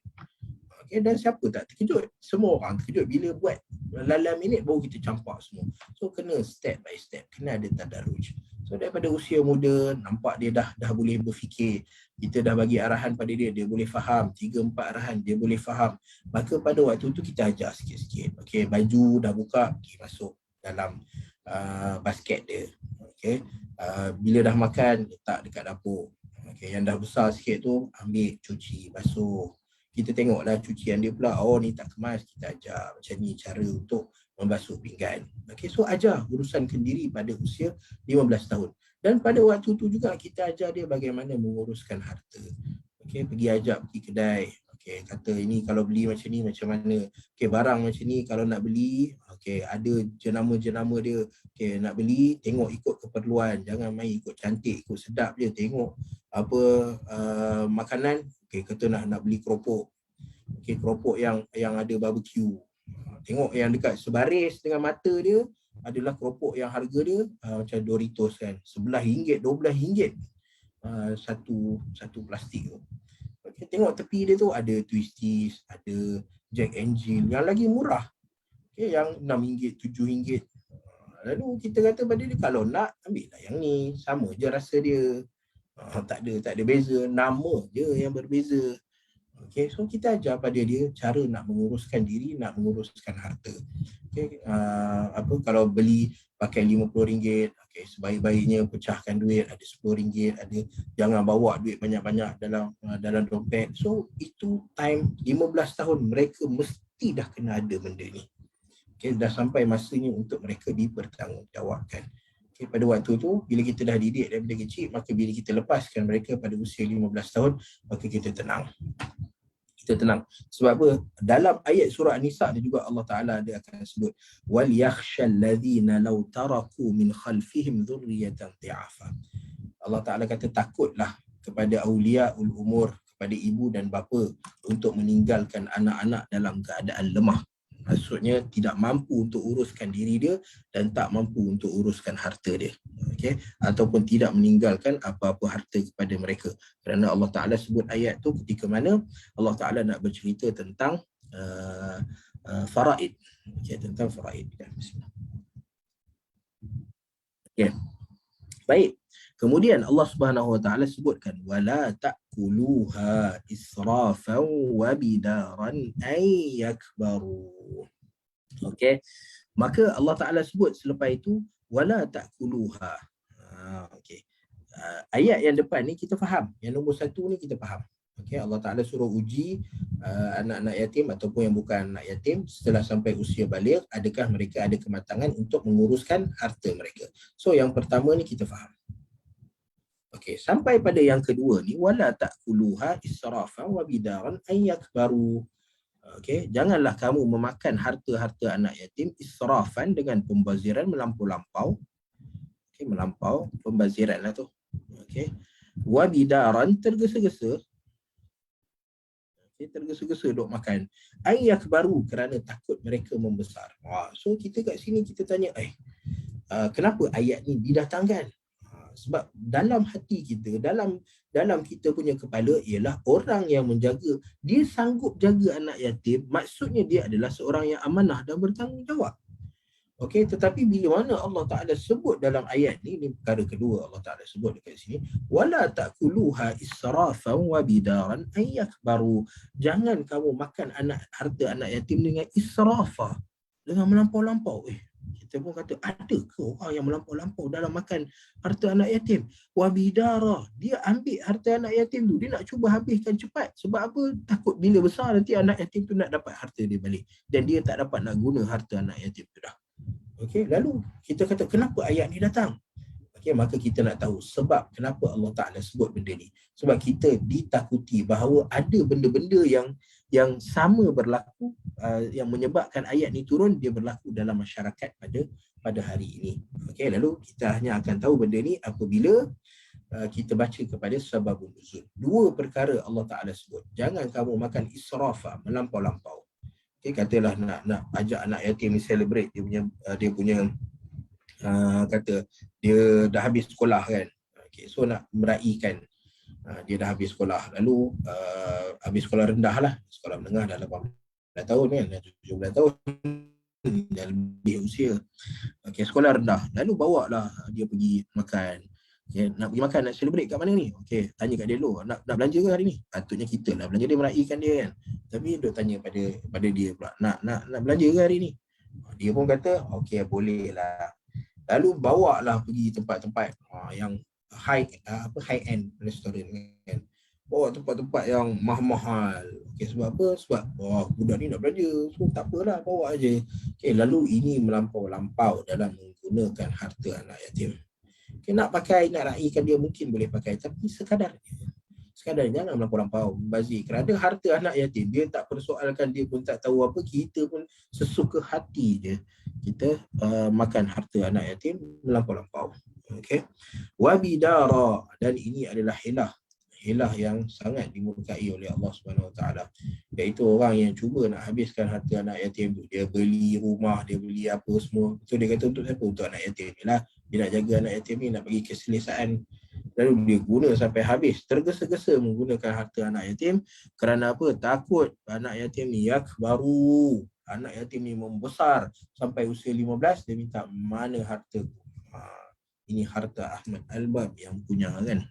Okey, lalu kemudiannya Allah Subhanahu Wa Taala menyebutkan, bila Allah Taala dah sebutkan tentang akal, makan harta anak yatim, boleh atau tidak nak makan harta anak yatim, daripada ayat ni, ayat wala ta'kuluha israfan wa bidaran ayyakbaru, kita tahu bahawa dibenarkan untuk menggunakan harta anak yatim. Okay, dibenarkan untuk menggunakan harta anak yatim. Tapi kita kata, boleh tak? Apa cara macam mana kita nak guna? Apa sempadan dia? Okay, maka di sana ada hukum tertentu yang mana kadang-kadang kita boleh tahu dengan kita tengok pada sababun nuzul. Nanti kita akan tengok sebab turun ayat ni. Wa man kana ghaniyan falyasta'fif. Allah Taala kata walaupun boleh gunakan harta anak yatim, tetapi sesiapa yang ghani, siapa yang kaya, siapa yang tak perlu nak ambil anak yatim, maka tak payah. Falyasta'fif. Iffah adalah menahan diri, kawal diri, sucikan diri daripada ambil harta anak yatim. Siapa yang kaya tak payah ambil. Wa man kana faqiran falyakul bil ma'ruf. Okey, tetapi siapa yang fakir, okey, sesiapa yang fakir, maka ambillah, falyakul, makanlah, gunalah harta anak yatim. Tapi syaratnya adalah bil ma'ruf. Okey, bil ma'ruf. Okey. Apa maksud bil ma'ruf ni? Ma'ruf ni datang daripada perkataan uruf. Okey, uruf ni maksudnya adalah keadaan semasa. Okay, ini maksud uruf, keadaan semasa. Okey, siapa yang fakir, maksudnya dia memerlukan. Fakir ni, okay, kita bagi tahu fakir bukannya maksud miskin. Okey, tetapi fakir ni maksudnya iftaqara. Faqr apa dipanggil sebagai tulang belakang. Nizamul faqri maksudnya tulang belakang. Kita punya apa tulang belakang? Tulang belakang lah. Vertebrata ke apa benda dia panggil. Okey. So itu asal dia. Tanpa tulang belakang manusia tak boleh berdiri. So manusia memerlukan kepada tulang belakang. Itu asal dia. So orang yang fakir ialah orang yang memerlukan. Okay. Memerlukan, tidak semestinya dia miskin. Okay, itu beza dia. Miskin ni memang dia tak berharta langsung. Okay, yang ataupun cukup-cukup je harta dia. Tapi fakir ni sangat memerlukan. Yang memerlukan. Dan dimaksudkan dekat sini adalah yang memerlukan. Okey. Contohnya dia mampu untuk jaga anak-anak dia. Okey, tetapi sampai nak jaga anak yatim ni dia kata, "Ai, tak cukup duit pula." Dia lari bajet pula. Okey. Lalu memerlukan dia untuk mengambil sebahagian daripada harta anak yatim ini. Maka Allah Ta'ala kata kalau siapa yang perlukan boleh ambil. Okey, macam contoh dia anak yatim ni dah nak masuk sekolah rendah contohnya. Okey, masuk sekolah rendah pula macam saya hantar dekat Al-Amin contohnya. Anak saya hantar kat Al-Amin Gombak kan. Contoh. So Al-Amin Gombak ni dia punya yuran dia mungkin dalam RM 520 sebulan. Okey. So yang orang ni pun dia nak hantar sama anak-anak dia yang lain semua belajar dekat Al-Amin Gombak contohnya. Okey. Lalu 520 sebulan. Anak-anak dia yang lain semua dia mampu sampai dekat anak yatim ni dia kata tak cukup. Perlukan ambil daripada harta anak yatim. Boleh ambil tak? Boleh, tak ada masalah. Keperluan. Okey, tetapi dia boleh ambil apa yang diperlukan sahaja. Okay, bukan dia kata 520. Okey, 520 kita genapkanlah, senang 600 je. Ambil 600 sebulan. Nak uruskan macam-macam apa semua lagi, ambil 600 sebulan. So, keperluan sampai 600 sebulan ni adalah keperluan yang kita kata lebih daripada uruf, daripada keadaan semasa untuk persekolahan sahaja.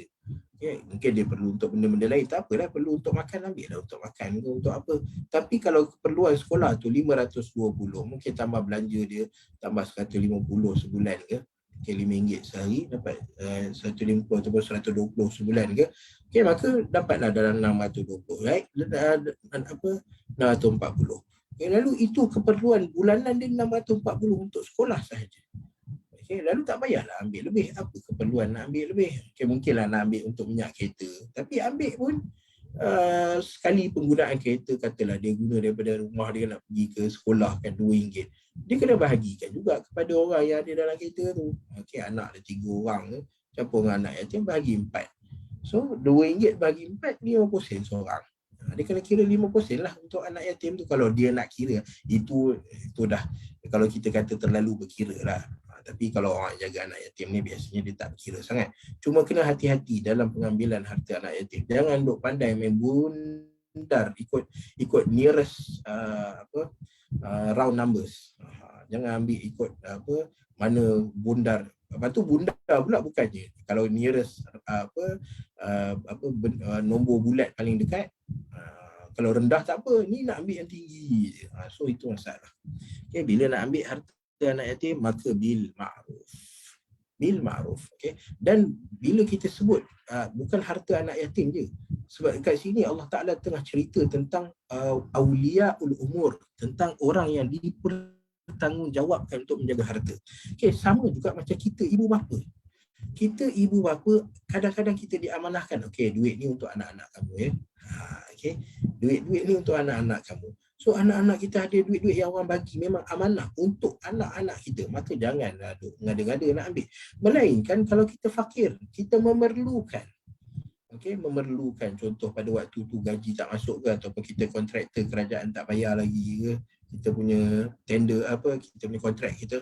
Okey, lalu memerlukan untuk pinjam duit anak-anak kita, untuk guna duit anak-anak kita. Maka tak ada masalah, boleh guna, tetapi bil ma'ruf. Jangan melampau-lampau. Sebab dia anak kita ikut suka lah. Okay, walau bagaimanapun ada kelebihan sikit jadi parent ni, bukan tak ada kelebihan. Kalau kita ambil lebih pun, lebih pun kita ambil, maka anak-anak tak boleh tuduh kita mencuri. Okay, anak-anak tak boleh tuduh mencuri. Ini keistimewaan. Keistimewaan untuk jadi ibu dan bapa. Kalau kita curi duit anak sekalipun, maka anak-anak dia tak boleh pergi kat polis report bapa dia curi duit dia. Dalam Islam, Nabi SAW pernah didatangi oleh seorang lelaki, dan lelaki ni bagi tahu bahawa bapa dia asyik duk curi, asyik duk ambil duit dia tanpa izin. Maka apa Nabi SAW jawab pada lelaki ni? Dia kata, anta wa maluka li abika. Kamu dan harta kamu milik bapa kamu.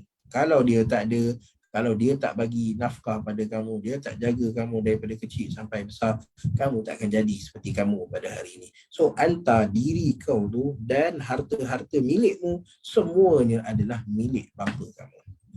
Okay, so itu keistimewaannya. Tapi walau bagaimanapun kita ada sesuatu yang kita namakan sebagai adab. Okay, kita ada adab.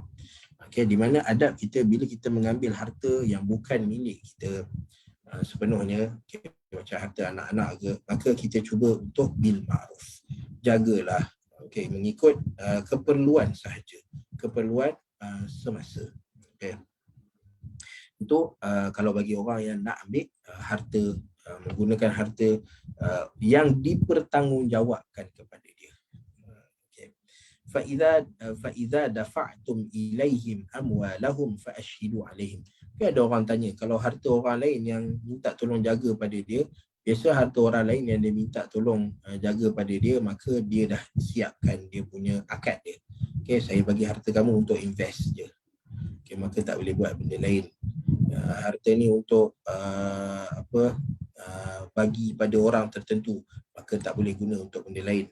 Okay, jangan itlaf, tidak boleh menggunakan. Dia tak sama macam kita jaga harta anak-anak kita, harta anak yatim. Mereka ni tak mampu nak uruskan duit. Orang-orang yang bagi kita duit ni, dia dah mampu uruskan. Okay, cumanya dia bagi kita untuk tujuan-tujuan tertentu. Okay, maka kita tak boleh guna melainkan untuk tujuan yang dah disepakati dalam akad kita. Okay, itu beza. فَإِذَا دَفَعْتُمْ إِلَيْهِمْ أَمْوَالَهُمْ فَأَشْهِدُوا عَلَيْهِمْ. Maka Allah Subhanahu Wa Taala menyebutkan di dalam ayat ini, apabila kamu memberi, okay, dah sampai usia kita dah test kata okey, yang ni dah boleh urus diri dia, dah boleh urus harta dia, maka nak dah sampai masa untuk kita pulangkan harta kepada mereka.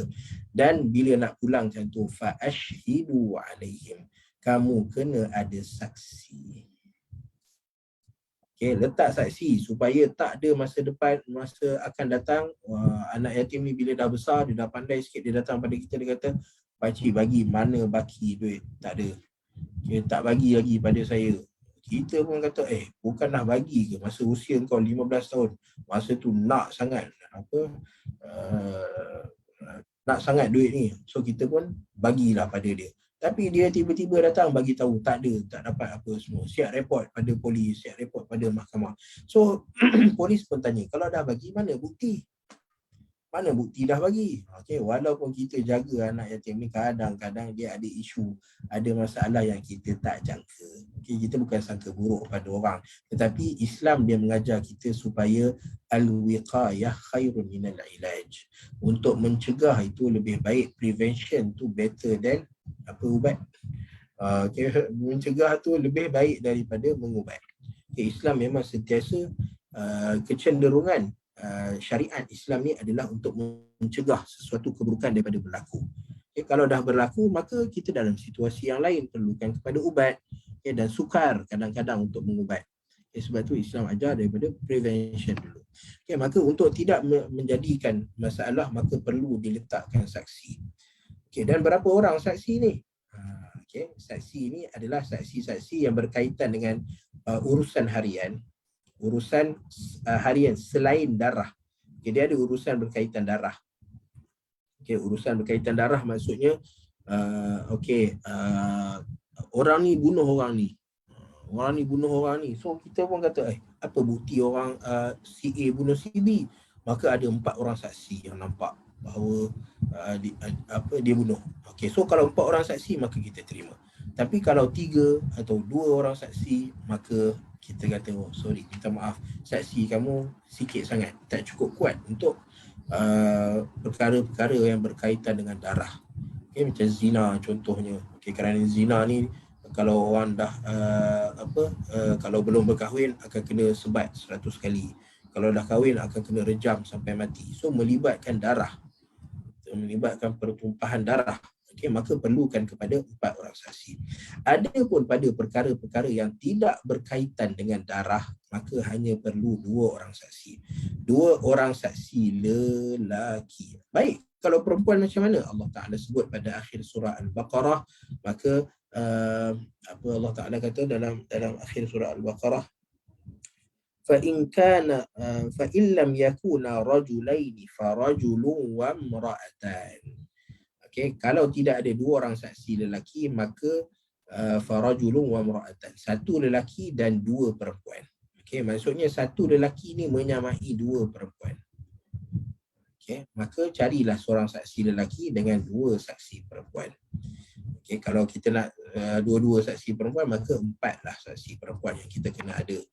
Okay, tetapi sebaik-baiknya ambil saksi lelaki, kerana Allah Subhanahu Wa Taala sebut rajulain dulu. Allah Taala datangkan dengan 2 lelaki dulu. Maka carilah saksi-saksi dari kalangan lelaki. Okay, dan saksi-saksi ini mesti ada 2 perkara. Okay, saksi ini mesti ada 2 perkara. Okay, satu, saksi-saksi ini mestilah baik agamanya. Okay, baik agamanya. Sebab apa? Kalau cari orang yang tak ada agama, dia pun kata, bila masa aku bagi saksi, ini tanda tangan palsu ni, ditipu. Okay, ataupun dia ada benda-benda lain yang ada agenda lain di sebalik dia menjadi saksi. Okay, so cari orang yang baik agamanya untuk menjadi saksi.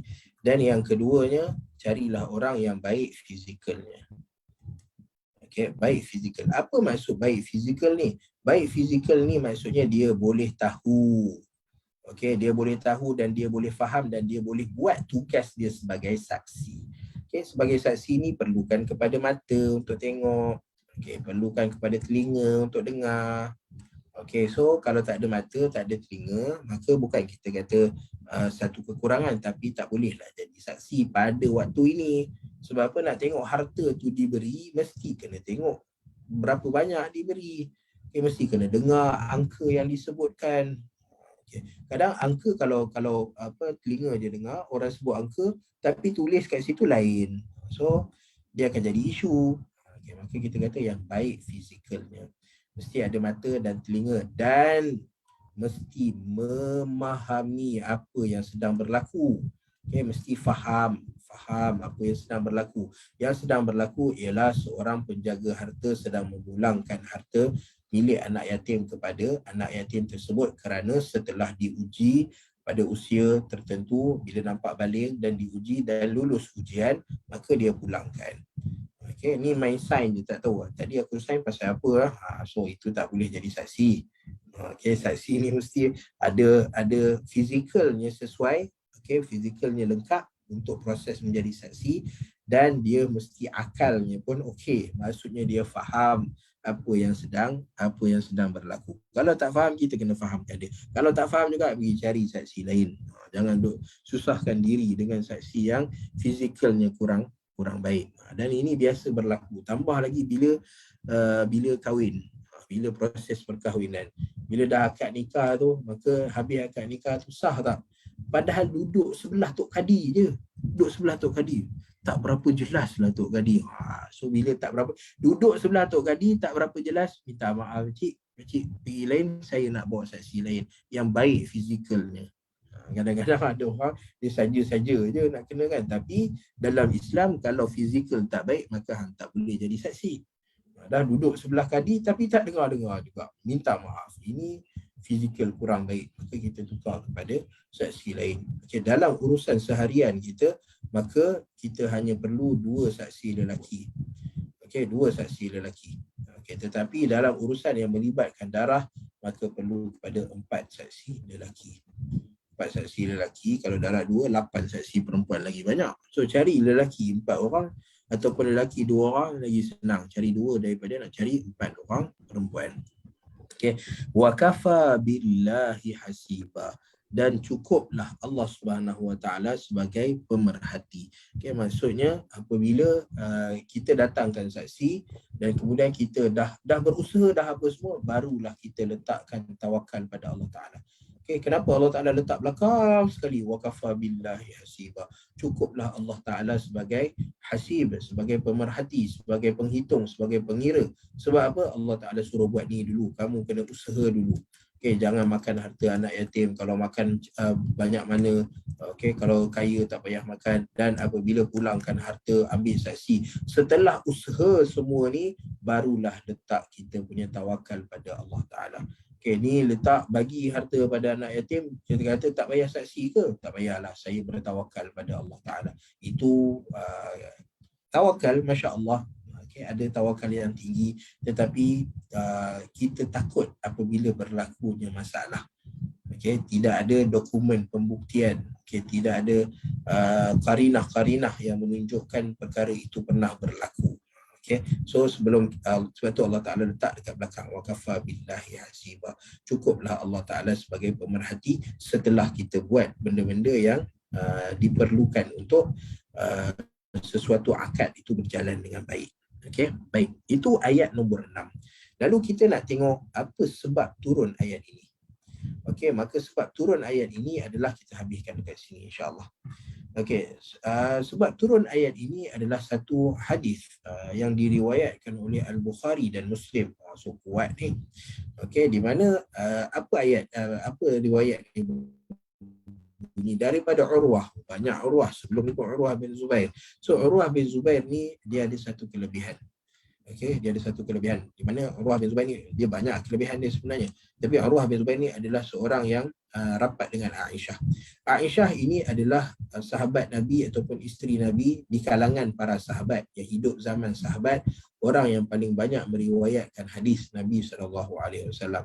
Di mana diceritakan ataupun dikumpulkan ada 5,110 hadis yang diriwayatkan oleh Aisyah radhiyallahu taala anha kalau saya tak silap. Okey, 5,110 hadis yang diriwayatkan oleh Aisyah yang paling banyak. Bukan. 5,110 ni adalah Abu Hurairah. Ya, saya silap dekat sini. Abu Hurairah. Aisyah radhiyallahu taala anha adalah antara periwayat hadis yang paling banyak. Okay, kalau kita ikut hierarki dia, ada Abu Hurairah, kemudian ada Abdullah bin Umar radhiyallahu taala anhuma. Okay, dan kemudian yang ketiga adalah Aisyah radhiyallahu taala anha. Okay, di mana Aisyah meriwayatkan hadis yang lebih kurang 3,000 hadis yang diriwayatkan oleh Aisyah radhiyallahu taala anha daripada Nabi sallallahu alaihi wasallam. Okey, lalu banyaknya hadis daripada Aisyah ni, cuma bukan semua orang ada akses masuk pada Aisyah. Ummul Mukminin, isteri Nabi SAW.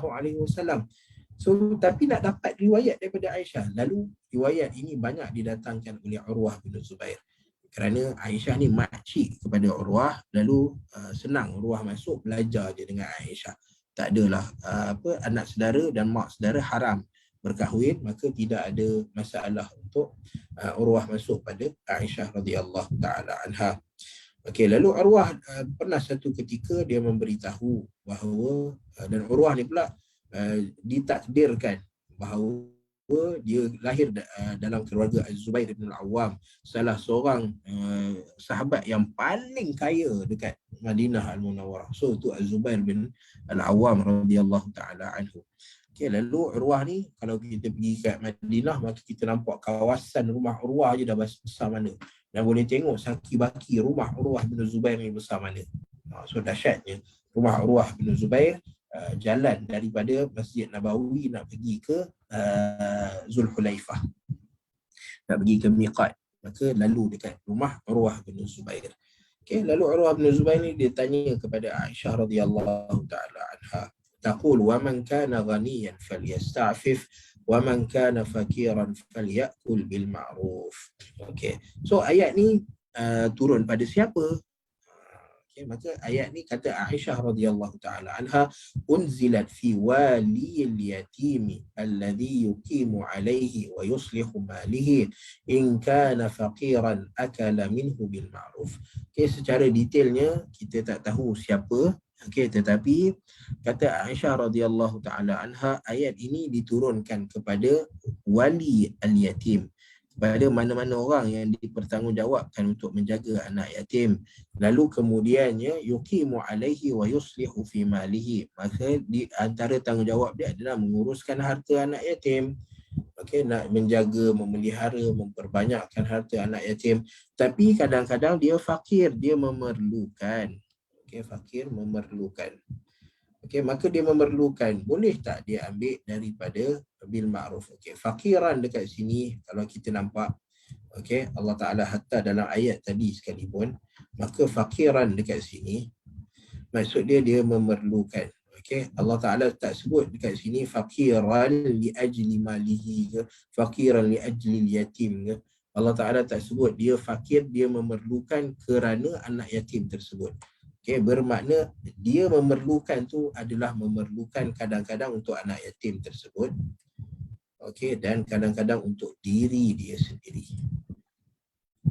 Okey, dia memerlukan untuk keperluan diri dia, keperluan keluarga dia. Okey, maka boleh tak dia ambil daripada harta anak yatim tersebut? Okey, maka makan harta anak yatim pada asalnya makan harta anak yatim ini tanpa kebenaran, tanpa izin, tanpa jalan yang betul adalah Allah Ta'ala sebut dalam surah An-Nisa juga. Allah Ta'ala kata apa? Tentang makan anak yatim, makan harta anak yatim. Ke dalam surah Al-Baqarah. Saya tak dapat istihdar, tak dapat nampak datang ayat. Innama ya'kuluna fi butunihim nara wa sayaslawna sa'ira. Innal ladhina ya'kuluna amwalal yatama zulman innama ya'kuluna fi butunihim nara wa sayaslawna sa'ira. Sesungguhnya orang-orang yang makan harta anak yatim ni dengan cara zalim. Okay, zalim, apa maksud zalim tu tadi itu? Israfan wa bidara, melampau-lampau dalam menggunakan harta anak yatim. Wa bidara, dan menghabiskan harta anak yatim kerana tak nak bagi anak yatim ni besar. Okay, zulma, ini zulum, kezaliman yang dilakukan pada harta anak yatim. Okey, maka orang-orang ini yakuluna fi butunihim nara. Hukuman mereka ke akhirat kelak adalah mereka makan api-api neraka. Wal-iazubillah. Okey, tetapi bagi orang yang memerlukan, dia nak jaga anak yatim, tapi sebelum nak jaga anak yatim ni dia perlu jaga diri dia sendiri dulu. Kalau diri dia tak sihat, macam mana dia nak jaga anak yatim? Okey, dan dia perlu jaga keluarga dia. Kalau dia sibuk jaga urusan keluarga dia, nanti takut anak yatim ni terabai. Lalu dalam situasi seperti itu, dia amat memerlukan kepada bantuan kewangan. Maka boleh tak dia ambil daripada harta anak yatim? Maka kalau ikut jelas daripada ayat dan cerita Aisyah radhiyallahu taala anha, maka dia boleh ambil, tetapi syarat dia bil ma'ruf. Maksudnya kalau kekurangan pada dia adalah makanan contohnya. Dia punya bajet dia lari RM100 untuk makanan.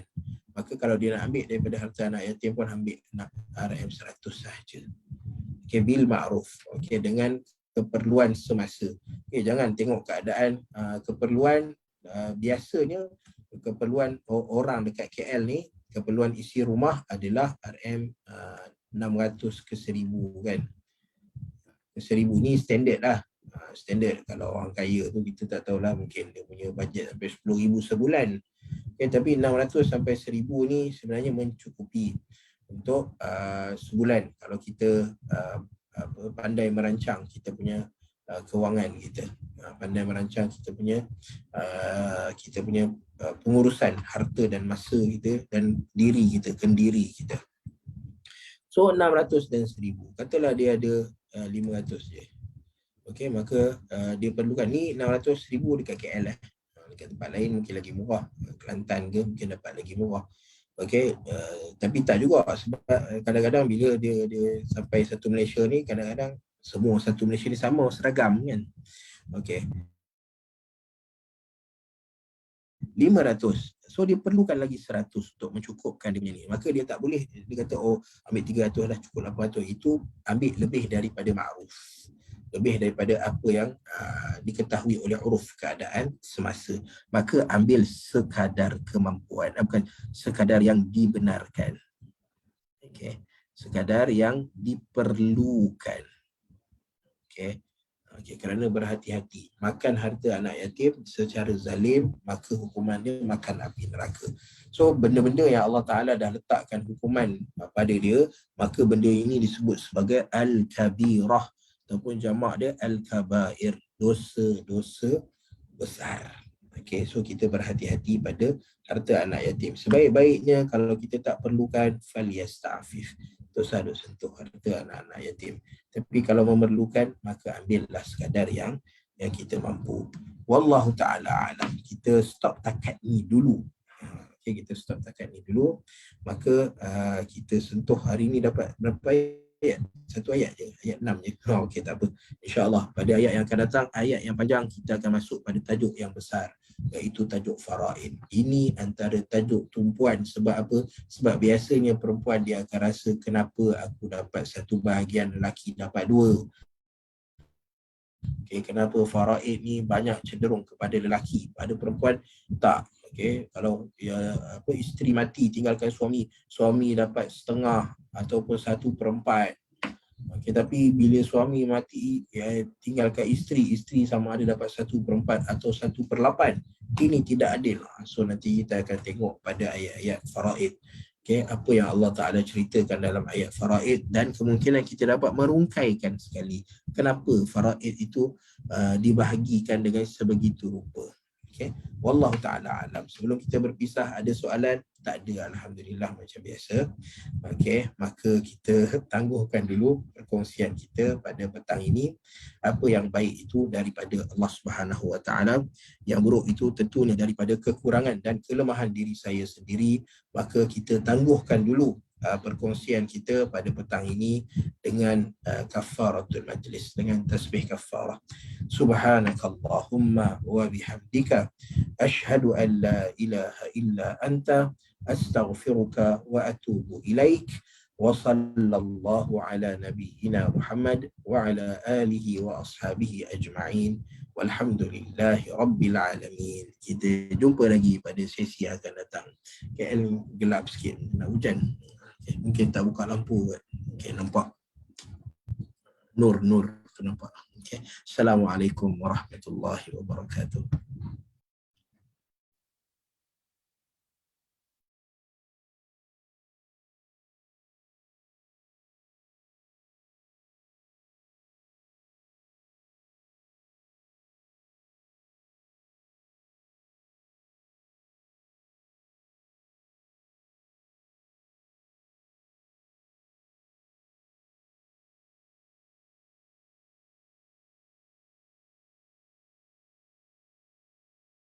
Ini solat.